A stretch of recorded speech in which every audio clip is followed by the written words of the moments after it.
Welcome. My name is Michael Mastro. Welcome to my YouTube channel, Vastu Creations. Today, we're going to look at the chart for Kamala Harris using Vedic sidereal zodiac. And if you look to the eastern horizon when she was born, you would see the constellation associated with Gemini rising at 1 degree. So in light of recent events, Joe Biden got COVID on July 17th. Venus is his prime health indicator and the indicator of his life purpose, and was afflicted on the day he got COVID by Rahu, and also when he dropped out of the race on July 21st. And he named Kamala Harris as his successor, which is not a done deal, but looks pretty strong indication that she will be the Democratic frontrunner. So we're going to first look at how the planets are operating in her chart and when they're operating in her chart. So Sun is a week in degrees. Let's see here. Sun. Yeah, it's less than 5 degrees. Any planet that's less than 5 degrees has trouble promoting its own significations. And it is ruling the house of success and placed in the 5th house of children and education. And it also, Sun represents father. Her father left at an early age. It is conjunct Mercury, gives her strong education, gives her great management, planning skills, good in politics. Then Moon is ruling the house of wealth and status, continuation of the marital bond. It is aspected by Sun and Mercury. It gives strong support from the mom, from her mother, wealth and recognition through public compassion. Moon is public. Then Mars is at 27 degrees. It's slightly in old age, so it is a little bit weak. It is ruling the house of income and fulfillment of desires, and it is placed in the house of wealth and fame. So this gives her a lot of ambition to fulfill her desires, to have a good income, and it connects with the house of wealth as well. But there can be some, she's a tough fighter for justice and the working class, very passionate, penetrating, and relentless as well. But there can be some inflammation. Sun is her prime health indicator, so she is pretty strong and healthy. Let's see, Mercury is conjunct the Sun and aspected by Moon. It is placed in the 5th house and it's ruling the house of happiness and home life. So it's pretty strong in her chart. But the dispositor Venus is weak because it is sitting in the Sun house, and the Sun is just a little bit weak there. So there can be some ups and downs to family life or her happiness.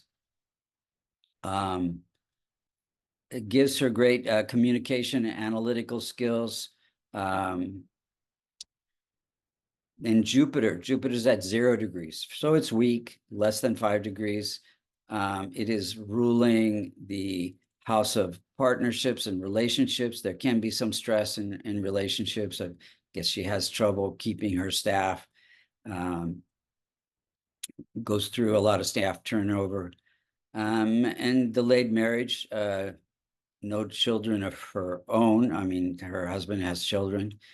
So Jupiter is an indicator for children and husband. She's very good at prison reform. That has to do with justice, no death penalty, very strong on immigration. And we have Venus. Venus is ruling the house of education and children, and it is just slightly weak because its dispositor is Leo, ruled by Sun. Gives a strong education, advocate for children. She's a very strong lawyer, prosecutor. She did work to legalize marijuana. And Saturn is ruling the house of good fortune for her luck. And it's very strong in her chart. Saturn gives good fortune through law and service. And she was the Attorney General of California and a senator as well. Then we have Rahu and Ketu. They're at 1 degree, which is exactly the rising sign degree. They give her, she has to learn to balance her needs with the needs of her partners. And there can be some issues because it's so close to the rising sign degree, it afflicts 6 out of the 12 houses. But her work and service transforms any limitations of Rahu and Ketu, so that's good. Gemini is a good chart in that it only has Rahu and Ketu as the malefics.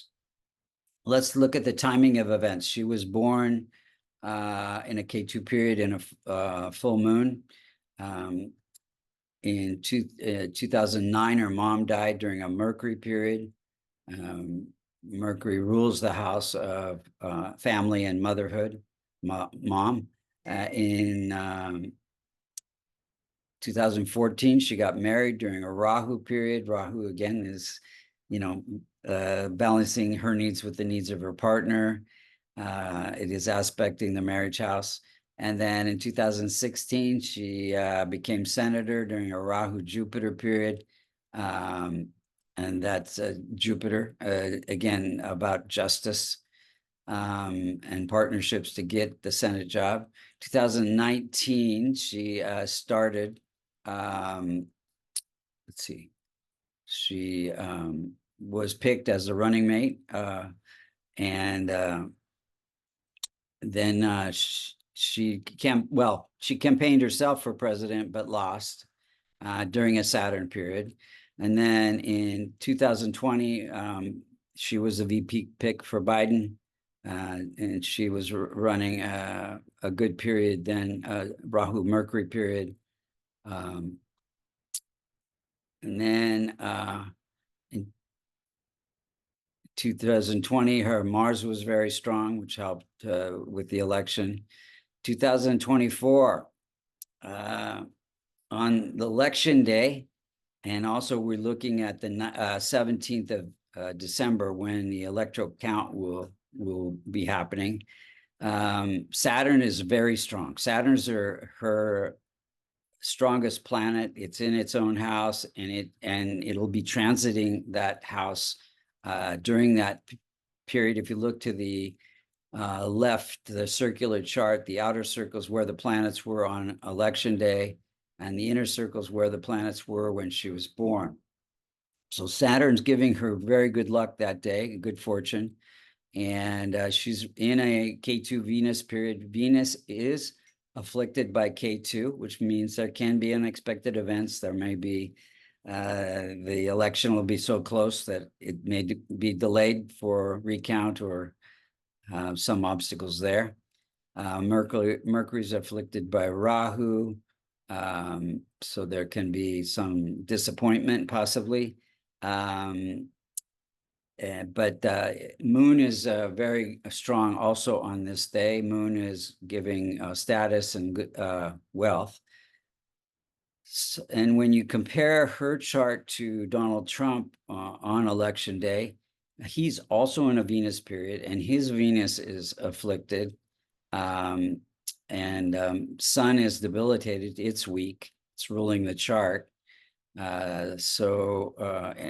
His Venus is also afflicted by Moon. So considering everything, it looks like it's going to be a very close race. But Kamala Harris has more luck on her side on that day. We'll see what happens.